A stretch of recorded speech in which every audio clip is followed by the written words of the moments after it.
यार प्रमोद भैया जानता है। हाँ कहो। जात रे बाबूगंज बाजार हम। हाँ तो रस्तों में से जंगल पड़ा, अच्छा। अचानक एक शेर निकला, हाँ सामने आए हमरे। कहो।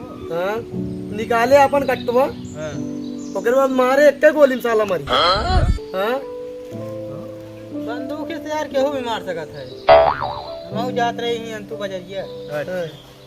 तो हमरो सामने खिया के शेरवा, तो ले रहे चकुइया, हाँ, जैसे दिखाए जैसे मारे सर मर गए सर।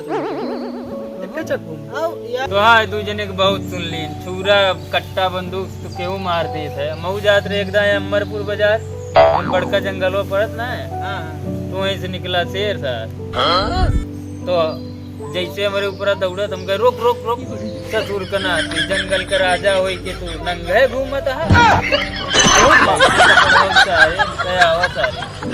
भाग खड़ा